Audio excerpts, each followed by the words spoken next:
చులారా పూర్వకాలంలో తుంగధ్వజుడు అని పేరున్నటువంటి రాజుగారు ఉండేవారట.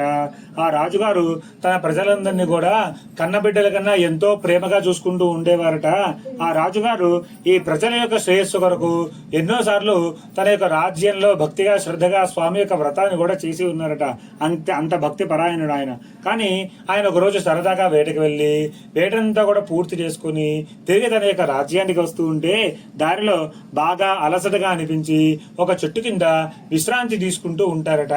ఆయన విశ్రాంతి తీసుకుంటున్నటువంటి సమయంలోనే ఆయన దగ్గరికి ఒక ఇద్దరు ప్రజలు వచ్చి, రాజా, మేము మన రాజ్యంలో నివసించేటువంటి గొల్లవారము ఇక్కడ భక్తిగా శ్రద్ధగా స్వామి యొక్క వ్రతాన్ని చేసుకున్నాము.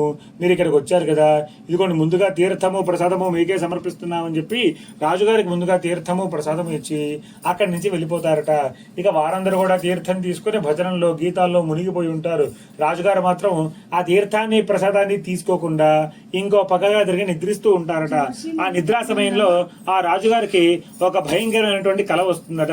ఆ కలలో రాజుగారి తిరిగి రాజ్యానికి వెళ్ళినట్టుగాను, రాజ్యంలోని ప్రజలందరూ కూడా రాళ్లతోటి కర్రలతోటి కొట్టుకుంటూ ఉన్నట్టుగాను, తన భార్యా పిల్లలందరినీ కూడా శత్రురాజ్యం వాళ్ళు వచ్చి బంధించుకొని తీసుకుని వెళ్తున్నట్టుగాను, అలాగే తన సైన్యం అంతా కూడా చనిపోయినట్టుగాను కలగని ఆ కలలో నుంచి ఒక్కసారిగా లేచి, అయ్యయ్యో ఎందుకు ఇటువంటి కల వచ్చింది అని చెప్పి చుట్టూ చూసుకుంటే ఆ దగ్గరలోనే వారు ఇచ్చినటువంటి గొల్లవారు ఇచ్చినటువంటి తీర్థము ప్రసాదము కూడా చెల్లా చెదురుగా పడి ఉండి క్రిమికీటకాలు పక్షాదులు కూడా తిన్నని చూసి, అయ్యో రాజగర్వం చేత గొల్లవారు ఇచ్చారు అని చెప్పి నీచంగా భావించి ఆ తీర్థాన్ని ప్రసాదాన్ని వదిలిపెట్టేశాను కదా, అందుకే ఇటువంటి కల వచ్చింది నాకు.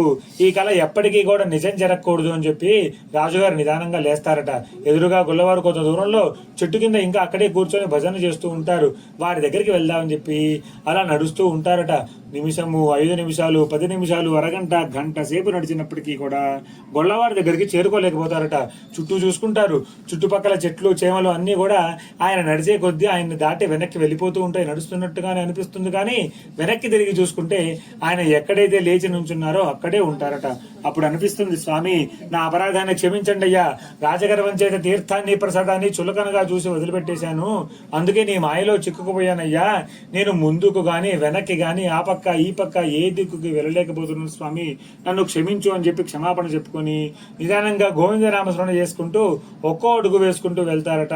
అలా వెళ్తూ వెళ్తూ వెళ్తూ గొల్లవారి దగ్గరికి చేరుకుని జరిగిందంతా చెప్పి క్షమాపణ చెప్పుకొని తీర్థము ప్రసాదము తీసుకుని అక్కడే కాసేపు వారితో కూర్చొని భోజనాలను చేసి తిరిగి తన యొక్క రాజ్యానికి వెళ్తారట. రాజ్యానికి వెళ్ళేసరికి రాజ్యం అంతా కూడా సుభిక్షంగా ఉంటుంది.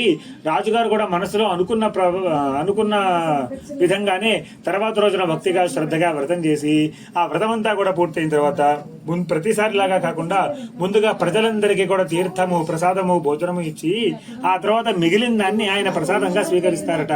ఆ రాజ్యం యొక్క శ్రేయస్సు కొరకు ఆయన చేసినటువంటి వ్రత పుణ్యం చేత రాజ్యం ఎప్పుడూ సుభిక్షంగా ఉండి రాజు యొక్క కుటుంబం అంతా కూడా సకల శుభాలు అనుభవించి అంత్యమున విష్ణుమూర్తి యొక్క సాన్నిధ్యాన్ని కూడా పొందారన్న విషయాన్ని సూత మహాముని శౌనకాది మహర్షులందరూ కూడా తెలియజేశారట. అలాగే మహర్షులారా, ఎవరైతే ఈ వ్రతం చేయడానికి శక్తి లేనటువంటి వారు ఉంటారో వారు ఈ వ్రతం చేస్తుంటే చూసిన, ఈ వ్రత యొక్క కథాక్షతలు శిరస్సును ధరించిన, మంత్రాలు శ్లోకాలు విన్న, స్వామి కోసం జయ జయ ధ్వానాలు పలికిన, ఆఖరికి ఈ వ్రతం చేసేటువంటి వారికి ఏ విధంగా సహకారం చేసినా సరే వారు చేసిన దానిలో కొంత పుణ్యం వీరికి కూడా లభిస్తుంది.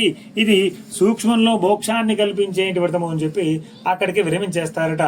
ఇది శ్రీ స్కాందపూర్ణ రేవాఖండే సత్యారాయణ కథగా పంచమోధ్యాయ సమాప్త. అక్షతలు తమలపాకులు వేసి ఆ పువ్వులు స్వామివారి దగ్గర వేయండి.